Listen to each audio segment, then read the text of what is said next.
Halo semuanya, nama saya Gilbert, umur saya 22 tahun. Saya adalah mahasiswa dengan tinggi badan 160 dan berat badan 60 kilogram.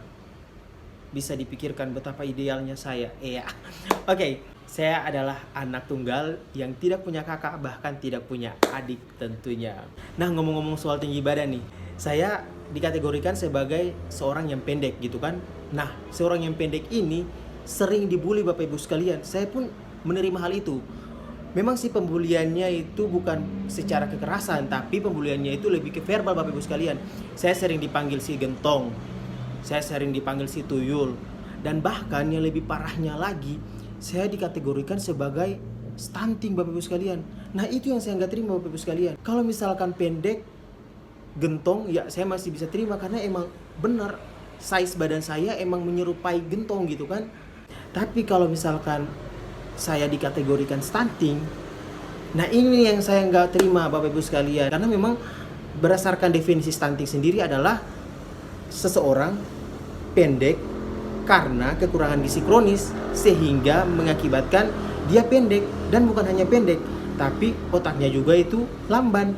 Nah ini yang menjadi permasalahannya nih Bapak Ibu sekalian. Tapi saya paham, saya sadar. Oh iya, mungkin karena masyarakat kurang informasi mengenai stunting dan bagaimana cara membedakan stunting dengan orang pendek. Nah, kayak gitu. Jadi emang saya lego aja gitu kan Bapak Ibu sekalian. Tapi kalau misalkan hal ini dibiarkan terus-menerus dan tanpa ada edukasi yang valid Bapak Ibu sekalian, ini akan menjadi sumber pemecahan Bapak Ibu sekalian. Kenapa saya katakan begitu? Karena ke depan kalau misalkan ini masih ada dan stereotip ini masih ditanamkan, nanti ke depannya lagi kita berperang bukan hanya sebatas tanah Bapak Ibu sekalian, tapi kita berperang gara-gara hanya karena tiang ukuran. Kayak gitu Bapak Ibu sekalian. Karena ya masing-masing gak terima gitu Bapak Ibu sekalian. Oke, daripada kita pusing-pusing untuk memikirkan bagaimana cara membedakan stunting dengan orang pendek, lebih baik kita fokus dalam mengatasi stunting tersebut. Nah, kenapa? Karena ya emang stunting ini menjadi problem besar di Indonesia, khususnya ya di Provinsi Maluku juga sendiri gitu kan. Angka stunting meningkat. Nah, bagaimana cara mengatasinya? Dimulai dari remaja putri yang memperbaiki gizinya, menyiapkan gizinya dengan sebaik mungkin. Bukan saja memperhatikan ayangnya, tapi gizinya juga harus diperhatikan. Yang kedua adalah untuk para calon-calon pengantin nih, jangan boro-boro pikir momongan dulu.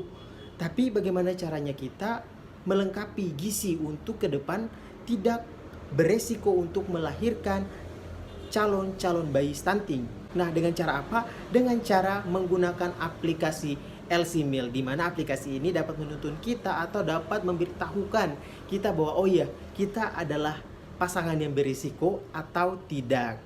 Nah, gunakan LC Meal dan rencanakan masa depanmu. Yang selanjutnya untuk ibu-ibu hamil nih, harus juga perhatikan gizi ibu dan janin tersebut agar memang sama-sama bergizi gitu kan, supaya bisa terhindar dari kelahiran stunting tadi. Nah Bapak Ibu sekalian, sekali lagi saya ingatkan bahwa pendek bukan berarti stunting, tapi kalau stunting sudah pasti dia pendek, karena yang pendek dan botak adalah tuyul. Oke, sekian dari saya Gilbert.